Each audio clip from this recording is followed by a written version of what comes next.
Why do you think people are such huge fans of the Incredibles franchise? Because of the family. I think people just recognize themselves in the family. Maybe they even recognize like multiple characters of their own self. And it's cool that it's slammed up against a superhero theme too. And Helen is called up in this film and has to go through duty versus family. Can you tell us a little bit about that story? Well, I think she really revels in the autonomy of being on her own. She's thinking of no one but the crisis at hand. And so she gets to just kind of like, erase everything else. But she can't, because she is a mom.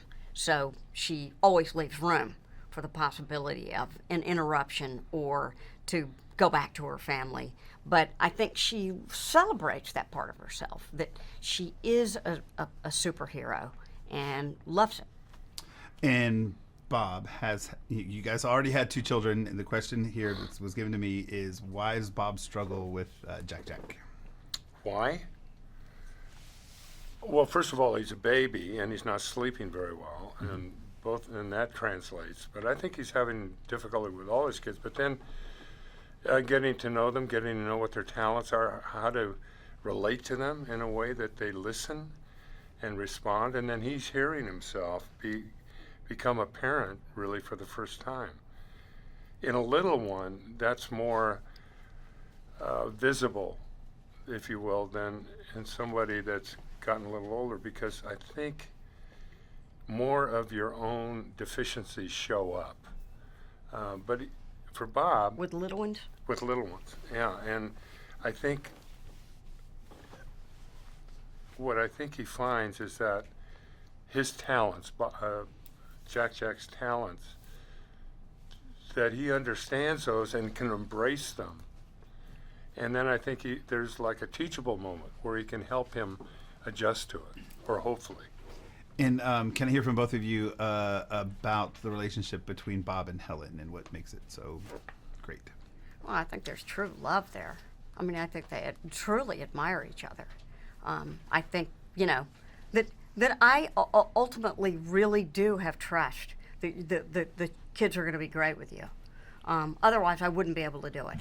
I mean, there are momentary doubts, but I think, but ultimately, her own trust in him overrides those minimal doubts that surface. But yeah, I think there's real love and admiration. Yeah, and I think also for my part, I think it's, Bob has looked at Helen for guidance, for her wisdom, for her insight, as a mother and also as a competitor, really.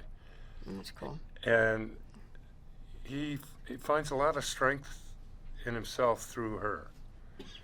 That's cool. Well, no, I think it's true for these characters. He would not have, I don't think, he's so naive in so many ways.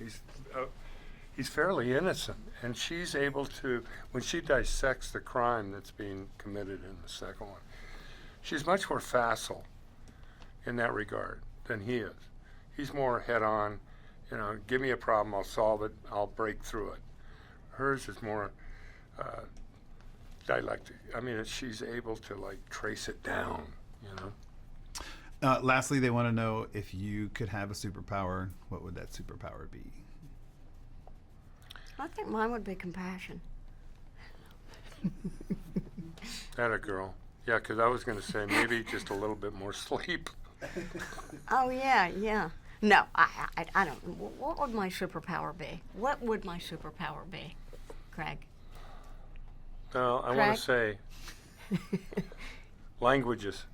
I think instinctively she has a gift for languages. It'd be really interesting to see her multiple languages. That would be cool. Yeah. That's so cool. You could go anywhere with anybody, with any group of people. Wouldn't that be the coolest? That would be an incredible bam, superpower it's right there. thing. I mean, just to think about people who know 7 different languages. Yeah. That's a superpower. I'm talking about 20 for you. I'm talking. You could But go it's, from. I kind of feel like that if you have a command of 7 languages, you could easily have a command of 20. You're probably. That's I think probably that, right. that your brain, Yeah. that is so well worked out that Yeah. you could just add some. I think it would be hard to go from Mandarin to Scandinavian. I just have a feeling. That's my